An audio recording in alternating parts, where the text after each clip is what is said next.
जय योगेश्वर। मैं रीना कुमारी सिंह श्रीमद् भगवत गीता के 12वें अध्याय में जो भगवान जो बताए हैं धर्मामृतम के 36 गुणों के बारे में, उसका दूसरा गुण मैत्र के चौथा भाग के बारे में बताने जा रही हूँ। मैत्र शब्द में स्नेह निर्माण करना अपेक्षित है, उसमें उपेक्षा और तटस्थता मान्य नहीं है। इसलिए भगवान पूछेंगे, मेरे लोग बिल्कुल थर्ड क्लास के हैं तो उनसे प्रेम करेगा, उनसे मैत्री रखेगा। मुझे अद्वेष्टा रखने में कोई भी कठिनाई प्रतीत नहीं होती। गीता में भगवान द्वेष रखते हुए अद्वेष्टा होने को कहते हैं। द्वेष तो जा सकता है, परंतु क्रोध कैसे जाएगा? कितने ही लोगों को क्रोध आता ही नहीं, उन्हें चिढ़ ही नहीं होती। ऐसे लोग पत्थर के समान होते हैं। हमारे ऋषियों को ऐसे पत्थर जैसे लोग मान्य नहीं है।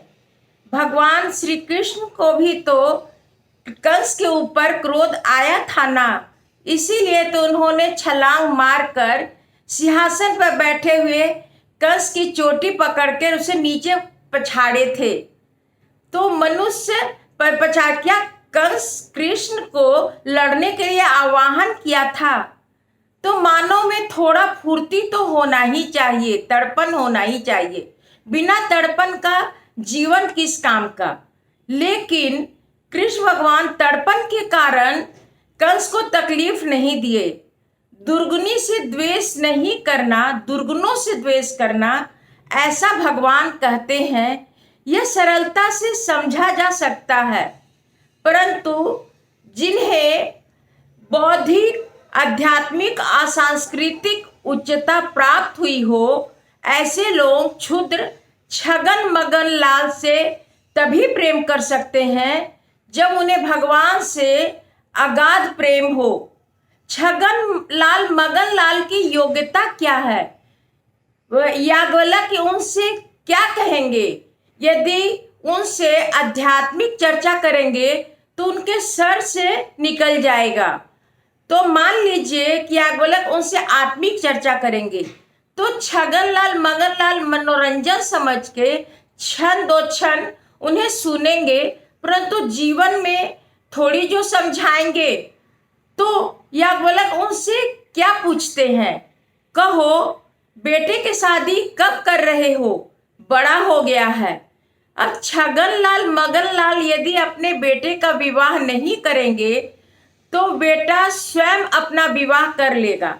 यह तो सृष्टि का नियम है। तो छगन लाल मगन लाल को समझदार बनकर बेटे की शादी कर देनी चाहिए, परंतु यहाँ विवाह कराने वाला और करने वाला कोई शेर नहीं मारता। उसमें क्या है? तो छगन लाल मगन लाल पर प्रेम करना कितना कठिन है, तो हमारे महापुरुष को कितना झुकना पड़ता होगा। हम बोलेंगे कि इसमें क्या है, हम भी उस स्थिति में पहुंचेंगे तो हम भी झुकेंगे, इसमें जल्दी क्या है? लेकिन ऐसा कहने से नहीं चलता। जीव को प्रारंभ में ही इस प्रकार की शिक्षा मिलनी चाहिए। भगवान कहते हैं कि तू जरा सा सात्विकता की ओर मुड़ा है। तो जो लोग सात्विकता की ओर नहीं मुड़े हैं, उनके प्रति प्रेम करने का प्रशिक्षण लेना चाहिए। उनके प्रति घृणा, तिरस्कार, उपेक्षा नहीं करनी चाहिए। तो भगवान से शादी करने के लिए जीवात्मा को मैत्र का गुण जीवन में लाना होगा। यह धारावाहिक आगे का क्रमशः कल।